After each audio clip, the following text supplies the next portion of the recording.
കൂർപ്പിക്കുന്നുണ്ട്. ഓ ദാമോ മറ്റേ തന്നെ ചെയ്യുന്നു, മറ്റേ ഫൈറ്റ് ഇതാ.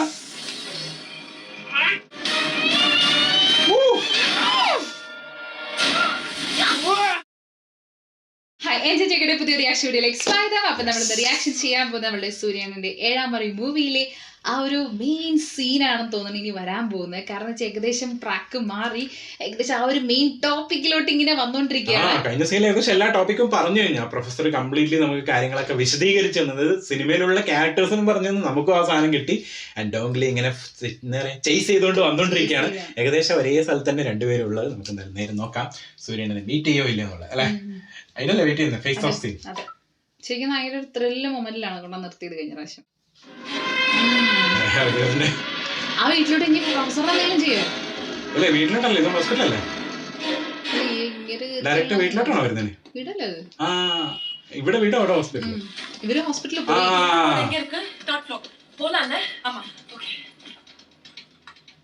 ഓ വീട്ടിൽ നിന്നല്ലേ ശരി കറക്റ്റ് ആയിട്ട്. ഇനിയിപ്പോ അവിടെ നിങ്ങൾ പണിയിട്ട ഡൗട്ട് ഉണ്ട് പ്രൊഫസറിന്.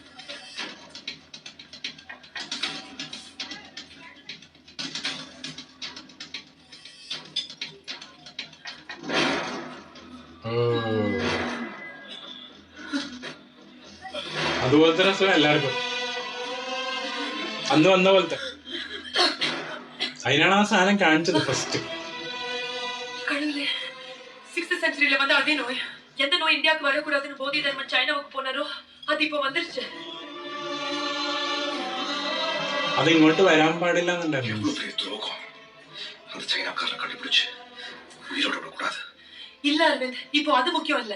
அவனை விட பெரிய ஆபத்தாம பரப்புன இந்த நோய். பேஷண்ட்ஸ் எப்படி ஜெனரல் வார்ட்ல வச்சா நோய் இன்னும் வேகமா பரவும். கம், இப்போ முதல்ல இந்த பேஷண்ட்ஸ் ஐசோலேஷன் வார்டுக்கு மாத்தணும்.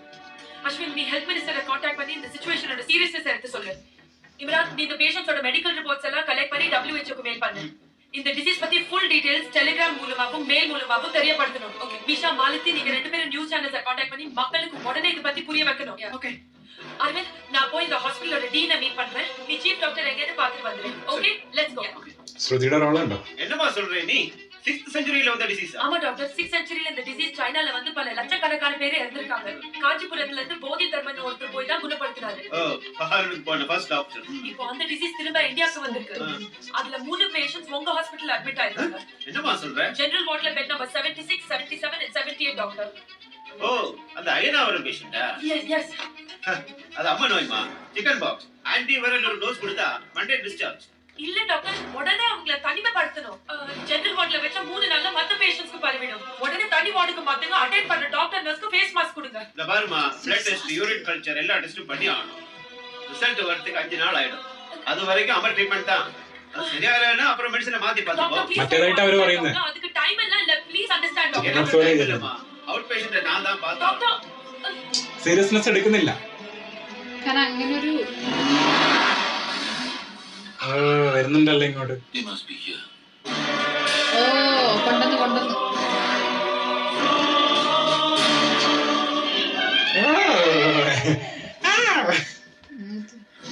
ജോഡി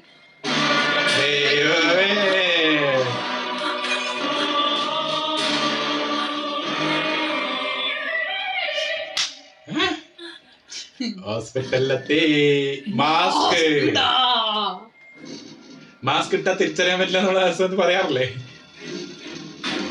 പെട്ടെന്ന് മനസ്സിലാവില്ല മാസ്കില്. ഫേസ് കവറാവില്ല കുറച്ച്.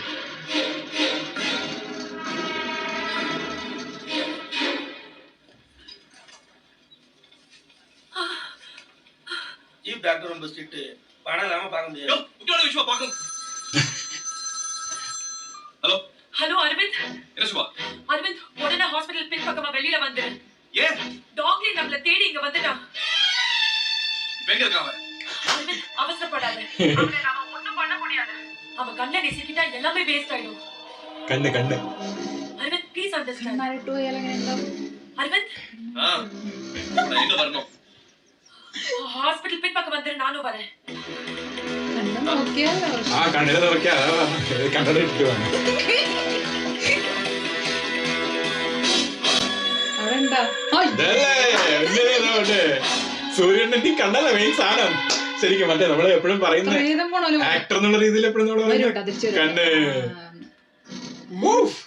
കണ്ണു നോക്കി കണ്ണുകളൊന്നും പറ്റുന്നില്ല.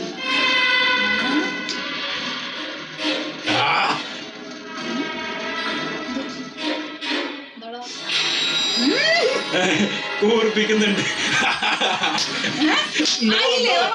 വർക്കായില്ല ചീറ്റിപ്പോയി പൊക്കോന്ന്. കൊടുത്താ ആ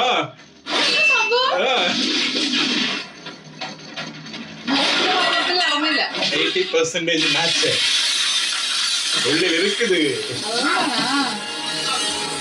ആളെ ചില്ലല്ലേ ജീൻ ഉണ്ടാവല്ലേ പണ്ടേ പോയി കൺഫ്യൂസ്ഡ് ആയിട്ടുണ്ടാവേ. അതെന്തുകൊണ്ട് അല്ലേ പോയി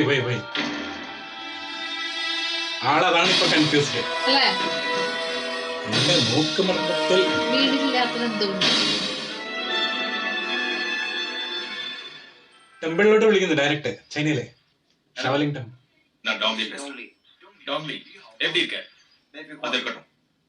ஒருத்த மைண்டை கண்ட்ரோல் பண்ண நான் இப்ப ட்ரை பண்ணேன். ஆனா எப்படின்னு தெரியல, என்னால அது முடியல. அது ஏன்னு தெரிஞ்சாகணும். குரு கிட்ட நான் இப்ப பேசுறேன். குரு அதுக்கு வாய்ப்பே இல்ல.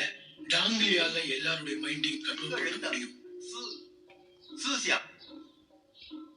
அவன் இப்ப எங்க இருக்கான்? தென்னிந்தியால தமிழ்நாட்டுல இருக்கான். அங்க இருக்கிற ஒருத்த மைண்டை தான் கண்ட்ரோல் பண்ண முடியலன்னு சொல்றான். தமிழ்நாட்டுல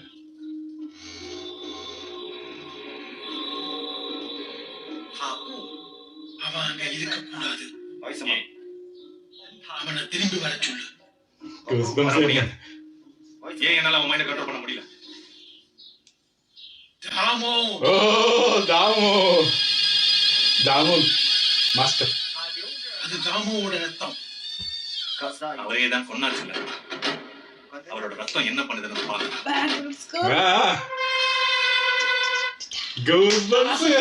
ഇപ്പൊ തന്നെ നിർത്തിക്കാം. அவங்களுக்கு ஃபோன் பண்ணி சொல்லு.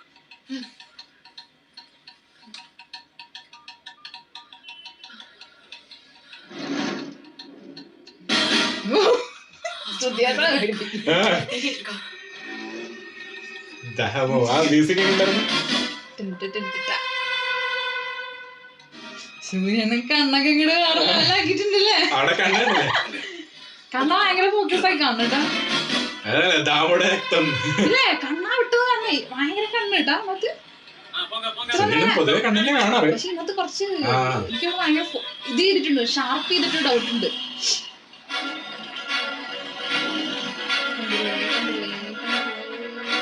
നോക്കാണ്ടിരിക്കുന്നുണ്ട് അവര്. വിളിച്ചാ പോരാ വണ്ടി.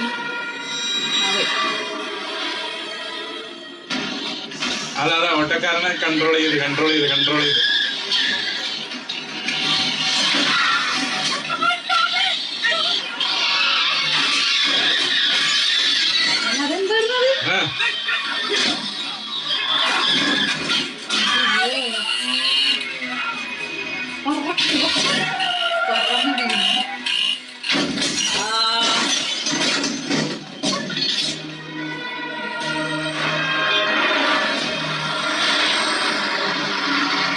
ലോറിക്കാരൻ.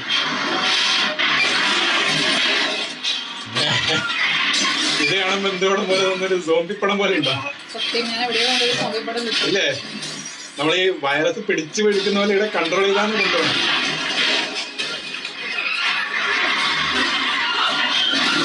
ഓ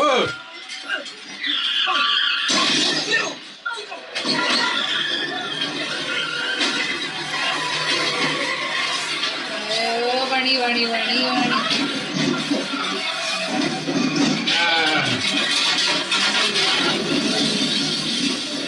ഈ ഒറ്റ സാധനത്തിനെ കൊണ്ട് എത്ര പ്രശ്നങ്ങളാണോ.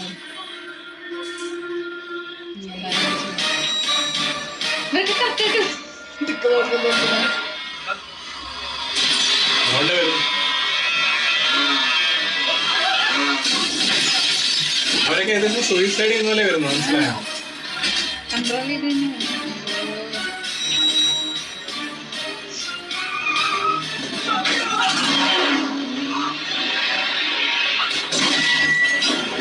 സമയത്തെ സ്റ്റിൽ മറക്കുന്നില്ല.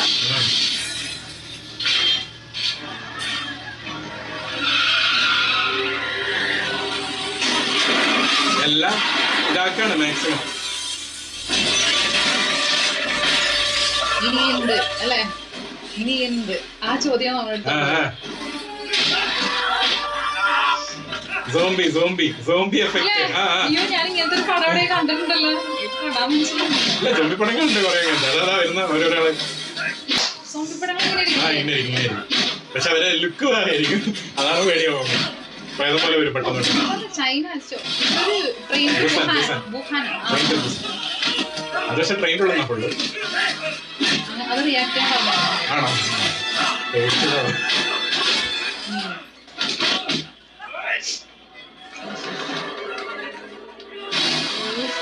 എന്റെ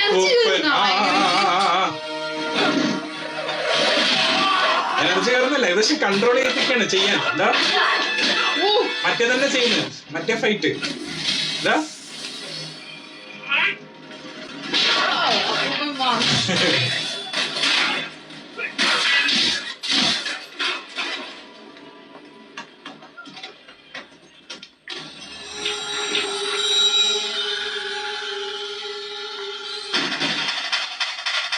മോനെ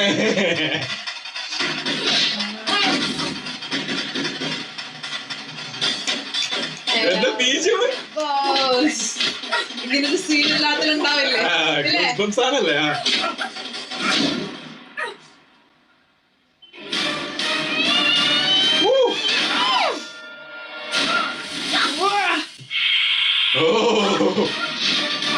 മറ്റേ സാധനം ഏകദേശം മറ്റേ സാധനം കാണിക്കുന്നില്ലേ, മറ്റേ നമ്മളെ ഇതിന്റെ കൂടെ.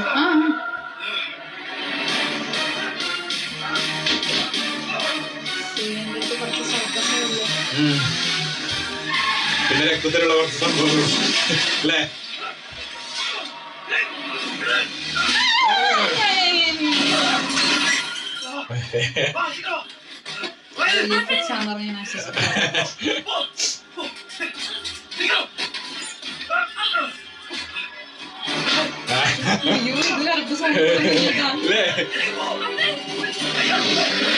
എവിടെ നിന്നൊക്കെയോ പറന്നു വരുന്നുണ്ട് കാറുകൾ.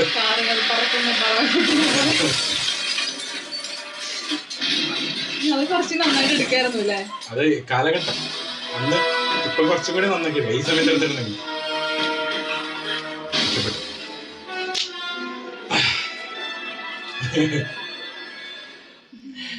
വേർത്തോ?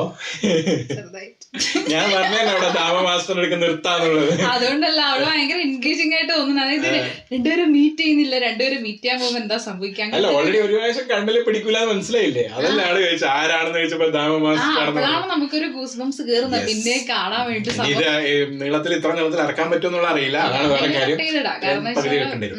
നോക്കാം, നമുക്ക് ഫുള്ളായിട്ട് ഇടാൻ പറ്റുമോ? ഫുള്ളായിട്ട് തന്നെ ഇടാം. രക്ഷയില്ലാത്ത സീനായിരുന്നു. അതായത് അതിനകത്ത് വിഫിക്സ് പാർട്ടൊന്നും നമ്മൾ നോക്കണ്ട, കാരണം അത് ആ വർഷം ഇറങ്ങിയ വർഷത്തെ വെച്ചിട്ട് നമ്മള് ജഡ്ജ് ചെയ്യുന്നില്ല.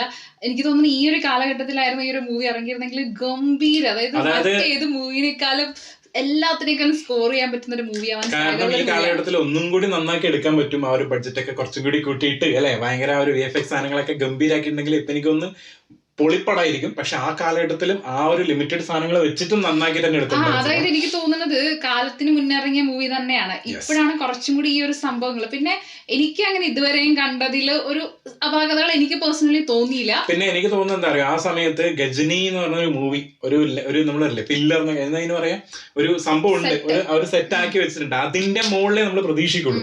കാരണം ആ സിനിമയിൽ നടന്നത് ആ ഒരു സൂര്യണ്ണൻ എയർ ബ്രദേഴ്സ് കോംബോ അവര് വല്ലാണ്ട് ചെയ്തു വെച്ചിട്ടുണ്ട് ആ സിനിമ. അപ്പൊ അതിന്റെ മേലെ എക്സ്പെക്ട് ചെയ്തിട്ടാണ്, എത്രയോ വർഷത്തിന്റെ ശേഷമുള്ള ഒരു കോംബോ ആയിരുന്നു.